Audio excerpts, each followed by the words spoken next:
Ya benar, aku Muaz Malik, pengguna Tegar Android. Setelah bertahun-tahun lamanya, akhirnya aku kembali menggunakan iOS dalam kehidupan seharian aku. Aku cabar diri aku untuk gunakan iOS selama 30 hari. Aku jadikan iOS iPhone ni sebagai smartphone utama aku. So, segala jenis media app, tak kisahlah macam YouTube ke, IG ke, Facebook ke, app pembayaran macam Touch and Go, banking app, semua aku masukkan dekat dalam satu smartphone ni sahaja. Nak menunjukkan yang mana betapa aku berdedikasi lah untuk merasai iOS iPhone ni secara sepenuhnya. So tujuan aku buat macam ni adalah disebabkan, yalah macam aku cakap tadi, aku dah lama sangat tak gunakan iOS dan aku nak melihat lah apa perubahan terbaru yang ada pada iOS. Dan kalau korang berharapan yang mana dalam video ni aku akan kritik teruk-teruk iOS, dan korang berada dalam video yang betul, sebab iOS memang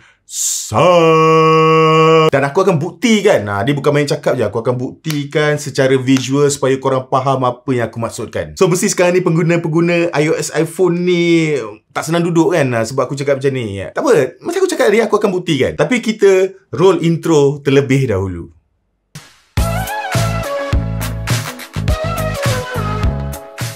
Salam guys, Muaz Malik di sini. Okay, sebelum video ni start, aku of course lah kena buat disclaimer terlebih dahulu. So seperti korang sedia maklum, macam aku cakap tadi, aku ni memang bukan pengguna iPhone yang sebenar. Sebab dalam kehidupan seharian aku memang tak ada gunakan apa-apa barang Apple pun. Walaupun sebelum ni aku ada macam planning nak beli Mac Mini, ataupun to be specific, Mac Mini M4 Pro yang harga RM6,000 tu, but still dia masih lagi belum menjadi kenyataan lagi. So buat masa sekarang, aku memang fully pengguna Android untuk smartphone dan aku adalah pengguna Windows untuk PC. Dan dalam video ni, macam aku cakap pada awal video tadi, aku nak tengok lah apa perubahan baru yang ada pada iOS, dan kemudian aku nak tengok juga kelemahan yang dia ada, dan aku akan gunakan iOS 18.4.1.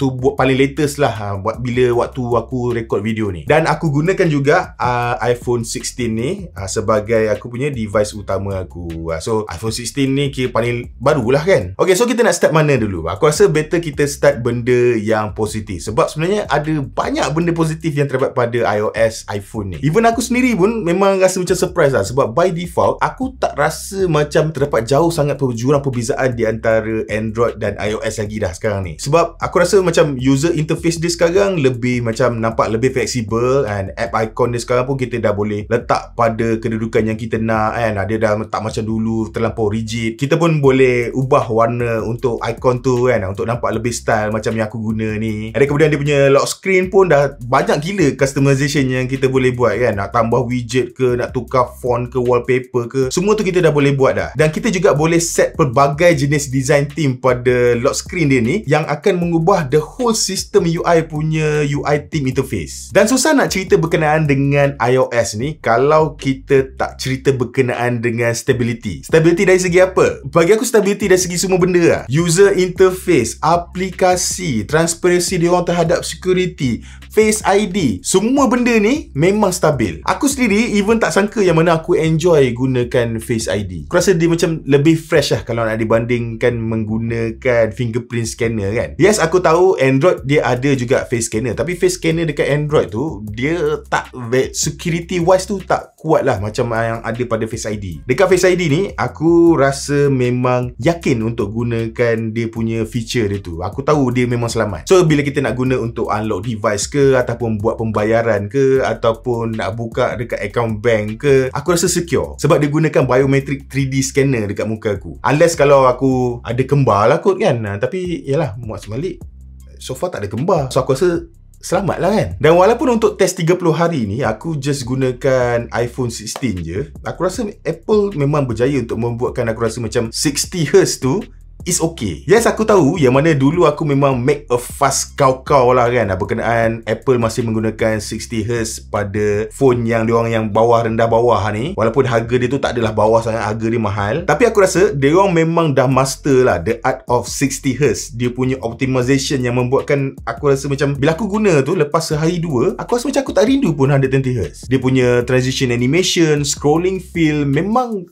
dia rasa memang sangat optimize lah. Even kalau aku buka dekat app mana-mana pun, dia akan behave macam apa yang aku expect. Yes, aku tahu yang mana, yalah, of course lah, 120Hz is better lah. Sebab tu kalau korang nak rasa 120Hz, korang kena go for Pro punya model. Dan ya, betul juga, 60Hz ni sepatutnya memang tak patut ada dah dekat mana-mana iPhone yang baru pun. Untuk price range yang macam ni kan, 3999, tak logik kot phone masih lagi pakai 60Hz. Tapi itulah kan, bila aku guna, it works. Aku tak rasa pelik pun. Aku memang tak surprise lah yang mana pengguna iPhone 16 ataupun 16 Plus, dia orang tak komplain pun pasal 60Hz tu. Sebab aku guna memang okey saja. Aku tahu yang mana aku memang macam dah menyimpang sikit, sebab ni dah kira macam cerita berkenaan dengan hardware pula kan. Tapi itulah, aku pun tak tahu aku nak simpan ke benda ni ataupun aku nak all out. Sebab aku rasa mampu lah, better aku all out je. So screen iPhone 16 ni memang best gila. Aku tak tahu, aku memang suka gila guna phone ni. Tak kisahlah dari segi dia punya penghasilan warna dia memang cun gila, dan kemudian resolution dia tinggi. Itu yang penting tu. Dia punya pixel per inch tu dia lebih daripada 400. So apa saja yang dipapar kat skrin ni memang sharp gila. And then kemudian satu lagi yang aku suka adalah fungsi True Tone. True Tone tu aku rasa so far memang tak ada manufacturer lain yang boleh conquer yang mana dia akan tune skrin tu untuk rasa macam sedap je mata memandang dekat skrin dia ni kan. Dia akan ikut pada warna ambient kita. Dan skrin dia ni juga di pairing dengan fungsi stereo speaker, yang mana speaker dia tak tahu bagi aku dia memang di tune dengan sangat sedap bunyi dia tu. Memang cukup immersive bila kita layan konten dekat skrin dia ni. So itulah komen aku berkenaan skrin yang ada pada iPhone 16 ni. Mungkin dia applicable juga kot untuk iPhone 16 Plus. Jadi habis cerita berkenaan dengan hardware, kita kembali kepada dia punya software pasal iOS tu. So macam aku cakap tadi lah, yang mana iOS ni dia sangat stabil lah. Tak kisahlah apa benda pun, dia stable. Yang mana dia buatkan aku sebagai pengguna tegak Android rasa macam cemburu sikit lah. Sebenarnya tak ada sikit lah, aku memang cemburu banyak. Contoh macam aku ni adalah pengguna Fujifilm, kamera Fujifilm. So in order untuk kalau aku nak transfer gambar daripada kamera Fujifilm aku pergi ke mana-mana smartphone, aku kena download Fujifilm X app lah. So dekat Android, bila aku gunakan Fujifilm X app ni, aku tak tahu lah, memang banyak kali aku memang pening kepala lah. Sebab dia ikut dia punya mood dia. Ada certain time aku memang tak ada masalah, memang flawless je bila aku transfer gambar. Ada masa ada macam reboot sikit, tak boleh nak connect pula. Kadang-kadang tu bila tengah transfer tu pun dia boleh disconnect ikut suka dia. Dan kadang-kadang tu dia siap boleh crash lagi. Bab tu memang aku menyirap. Sampai setiap kali bila aku nak gunakan Fujifilm X app ni, aku memang macam berdoa lah, semoga aku punya sesi tu berjalan dengan lancar. Tu dekat Android. Tapi dekat iPhone ni, dia just, it works. Dia macam fungsi elok je, flawlessly.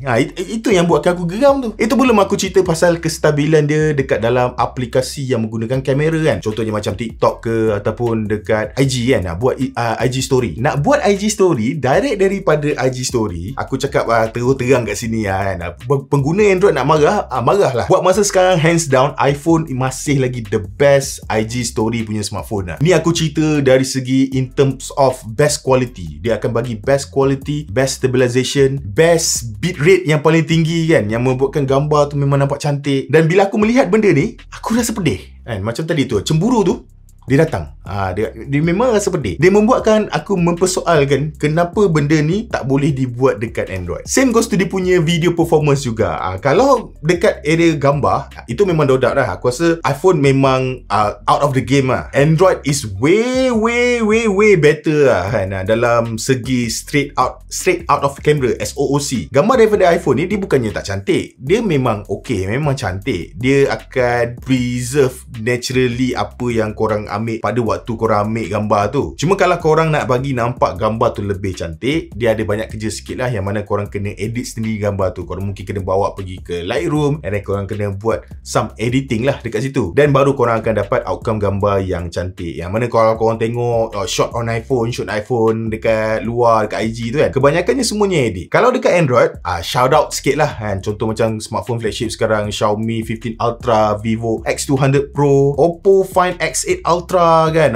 Kamera-kamera smartphone yang macam ni, dia memang dah straight out of camera tu memang cantik. Sebab dia orang dah kenakan warna mengikut kepada macam brand apa yang dia orang collab lah. Contoh macam Xiaomi, dia orang collab dengan Leica, so akan ada Leica look. And then kemudian Vivo pula dengan Zeiss, so akan dapat Zeiss look. And then Oppo pula dengan Hasselblad, so akan nampak Hasselblad punya colour dekat dalam gambar tu. So dia akan nampak lebih unik straight out of camera. Tapi tu untuk bahagian gambar lah. Untuk buat video, yang ni hands down memang buat masa sekarang ni, bagi aku iPhone is masih lagi the best lah. Tak kisahlah kalau korang gunakan kamera utama ke, kamera ultrawide ke, even kamera selfie pun, quality di video dia memang cantik lah. Dia punya macam kawalan HDR dia, terutama untuk kamera selfie, dia nampak sedap mata memandang. Even dia punya output dia pun, dia cara dia punya control, dia punya exposure tu semua kan, sangat konsisten. Dia tak nampak macam amateur sangat. Yes, aku tahu mungkin korang kata dekat Android kalau guna Pro Mode kita dah akan dapat hasil yang lebih kurang sama. Aku tak nak cerita berkenaan dengan Pro Mode ni, sebab bila je last yang korang guna Pro Mode? Sebab most of the time korang akan guna terus pergi ke bahagian video dan record video secara automatik. Dan untuk bug tu, iPhone memang king lah buat masa sekarang ni. Even dia punya video recording ni pun, mikrofon dia pick up suara mikrofon pun memang cun gila dia punya audio dia. And satu lagi benda yang aku suka juga, dia adalah di antara smartphone yang rare sebab boleh record pada 25 frame per second. Yang mana 25 frame per second ni memang big deal lah untuk kalau korang duduk dekat Malaysia. Sebab Malaysia adalah negara POL. So kita punya elektrik punya frekuensi semua 50Hz. So make sense lah kan untuk ada option 25 frame per second ni. Contoh macam video yang korang tengok ni, aku record menggunakan 25 FPS and iPhone ada 25 FPS. So kami ni kita orang ni nampak macam ditakdirkan untuk bersama kan. Sebab yalah, kalau aku ni content creator nak synchronize supaya aku boleh shoot record video daripada iPhone ni 25 FPS, aku senang untuk aku nak buat editing tu semua. So antara reason kenapa 25 FPS ni make sense kat Malaysia, sebab yalah bila frekuensi 50Hz tu flicker-flicker dekat lampu tu takkan nampak lah. So contoh macam lampu kat belakang aku ni kan, kalau aku shoot 30 FPS, flicker bang. Tak kisahlah kalau aku letak 1/50 dia punya shutter speed pun, dia tetap akan flicker. Bila letak 25 FPS and then kemudian 1/50 shutter speed dia, baru tak flicker. Sebab frekuensi dekat Malaysia ni adalah 50Hz. Dan apa yang aku cerita semua ni adalah fakta. Pengguna Android jangan kecil hati. Itu belum aku cerita berkenaan dengan ekosistem Apple lagi, yang mana dia boleh berhubung sangat baik dengan rakan-rakan produk yang lain. Contohnya macam dengan MacBook ke, Mac ke, Mac Mini ke, Mac Mini ke, Mac Mini lagi, ataupun iPad ke, Apple Watch, AirPods Pro kan, dia akan connect dengan sangat baik, boleh berkomunikasi dengan baik antara semua device ni. Untuk transfer file pula, macam aku kan, korang mesti tanya macam mana aku nak transfer file daripada iOS pergi ke Windows.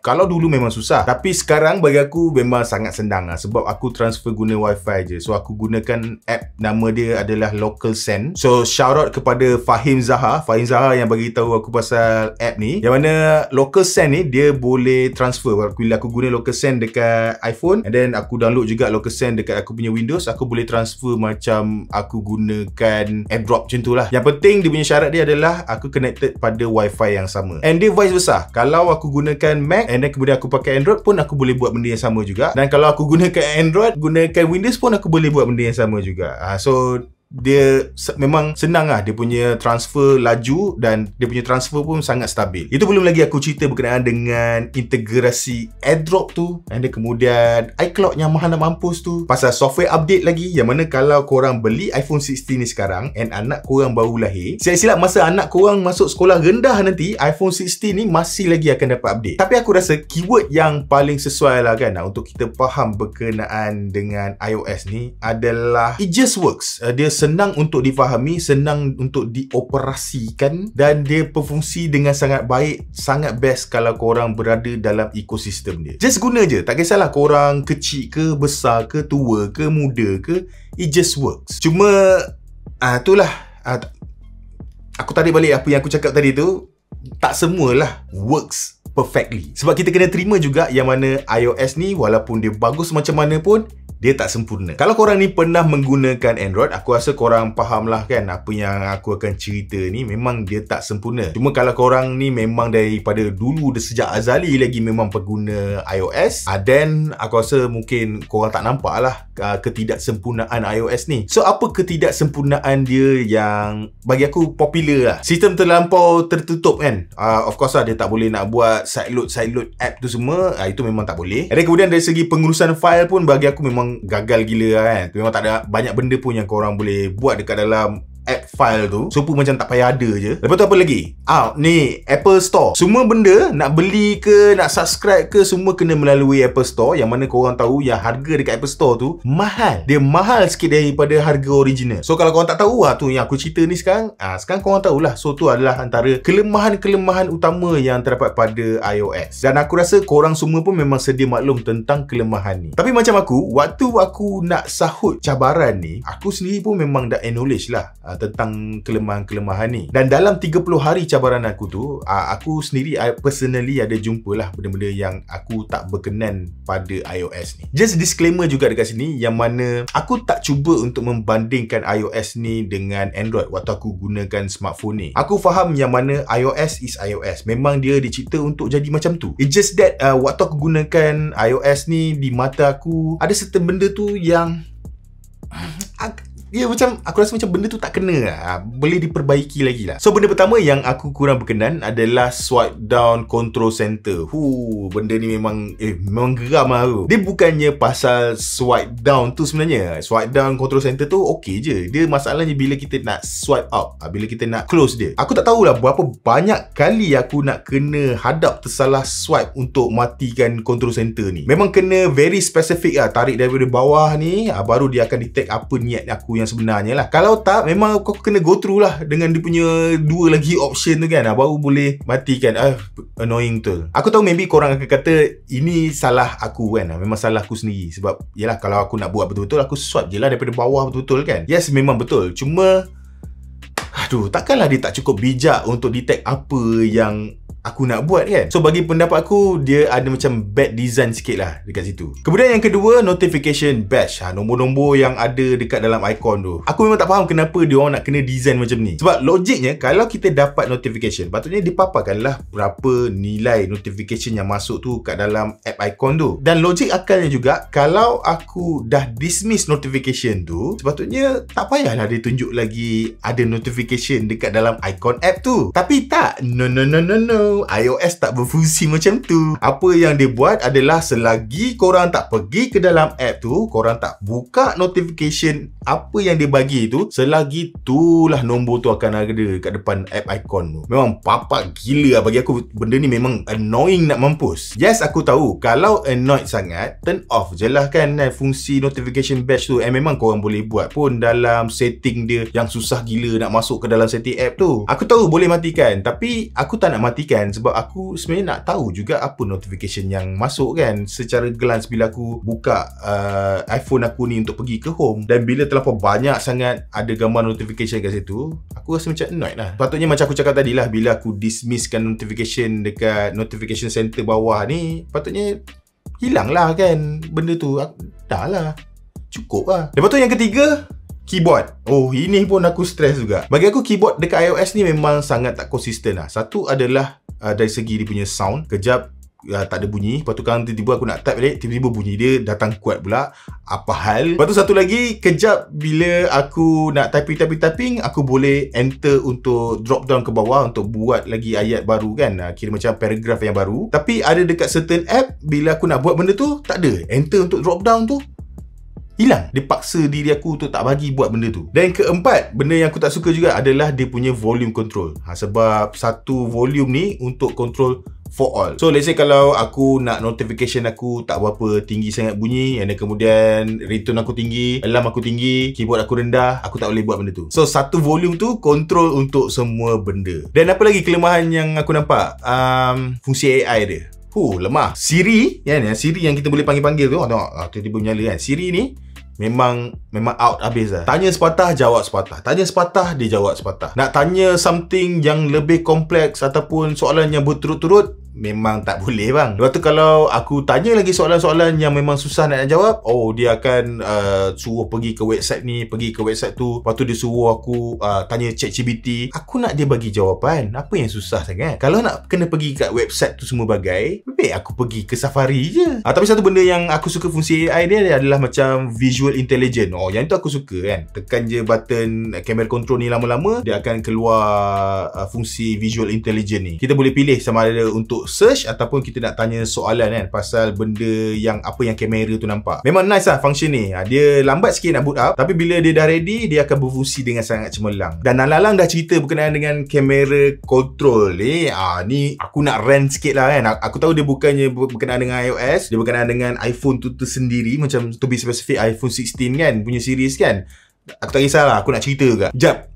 Bukan, aku nak tanya. Tapi korang kena jujur lah. So, untuk pengguna iPhone 16 punya siri, bila last korang gunakan kamera control ni? Kalau korang jawab selalu, dan aku tahu lah korang memang tengah cong aku kan, sebab mustahil lah korang akan gunakan selalu. Nak tahu kenapa korang jarang gunakan kamera control ni? Jawapan dia mudah. Sebab kedudukan dia. Aku rasa pada awal development untuk kamera control ni, dia letak kedudukan dekat sini adalah dia ambil kira kalau orang tu nak ambil gambar pada kedua orientation. So, jari tu, bila kita nak shoot pada mode horizontal, dia akan make sense lah. Ibu jari akan jatuh tepat dekat dia punya camera control ni. Dan bila nak shoot pada bentuk landscape, make sense jugalah kan. Maksudnya jari ni masih lagi boleh sampai lah. Tapi itulah hakikatnya, akhirnya benda ni bagi aku memang gagal lah. Sebab korang jangan guna kan. Patutnya dioptimaskan kedudukan control center ni bawah sikit lah, supaya jari telunjuk kita ni make sense lah nak jatuh dekat situ. Tak payah nak ambil kira pun pasal bila nak ambil gambar dalam bentuk horizontal. Sebab bila korang nak ambil gambar dalam bentuk horizontal, korang memang akan gunakan korang punya thumb tu dekat korang punya screen. Tak ada maknanya korang nak pakai dekat kamera control ni. Menipu lah. Korang hanya akan gunakan kamera control ni bila korang nak ambil gambar dalam bentuk landscape macam ni. Dan bila jari telunjuk tu nak kena travel jauh gila untuk sentuh,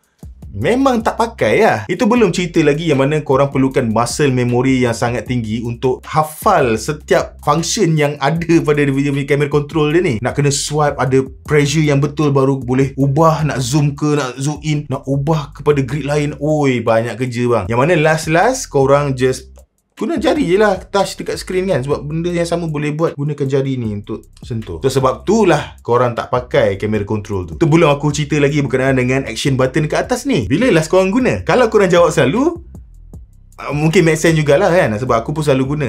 Sebab yalah, at least action button ni kita boleh customize function dia tu. Macam aku gunakan untuk Shazam kan, untuk tahu lagu apa yang aku tengah dengar. Kita boleh ubah macam-macam jenis function. Tapi untuk kamera control tak boleh.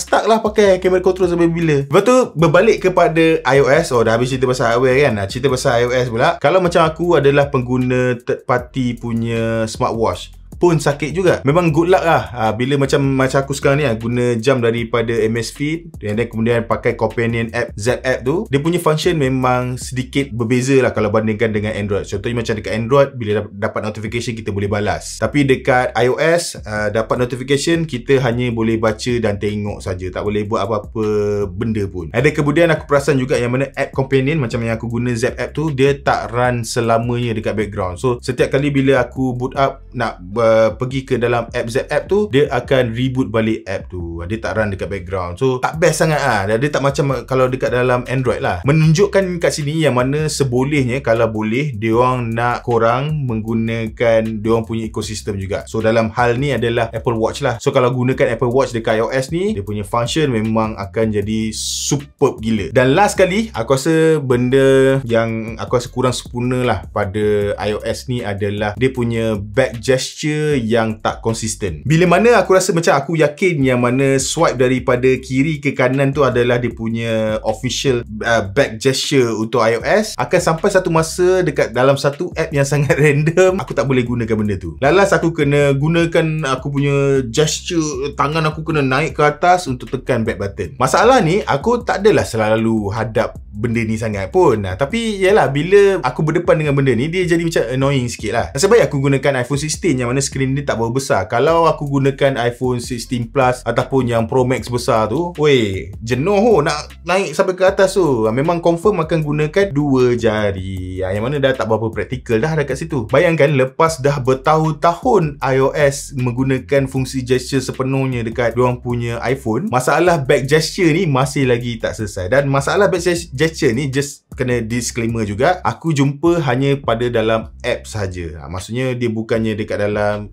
dia punya UI dia lah. So maknanya lepas dah bertahun-tahun, aplikasi dalam App Store yang dia orang control kau-kau tu, masih lagi ada app yang tak optimize dari segi dia punya back gesture dia. Yang mana aku mengharapkan Apple boleh do something lah untuk supaya semua benda yang ada, tak kisahlah apa-apa app pun, akan gunakan back gesture yang sama. Dan apa lagi? Aku rasa tu je lah kot benda-benda annoying yang aku jumpa sepanjang 30 hari aku gunakan iOS dekat iPhone 16 ni. Ada je perkara-perkara lain yang mungkin aku rasa aku tak suka lah, tapi yang ini pun aku rasa memang dah ramai orang tahulah. Contohnya macam kalau kau nak tukar apa-apa setting pada aplikasi, korang tak boleh buat perubahan tu kat dalam aplikasi tu kan. Maknanya korang kena pergi ke setting, dan korang kena pergi ke app, lepas tu baru korang boleh ubah setting dekat dalam app tu untuk app yang korang nak ubah tu. Dan kemudian benda yang aku tak suka juga, aku tak boleh nak ubah Google Map sebagai aku punya default map. So kalau apa-apa saja benda mapping yang aku buka, dia akan terus untuk pergi gunakan Apple Map lah. Tapi benda ni aku faham lah kan. Of course lah Apple nak kita gunakan dia punya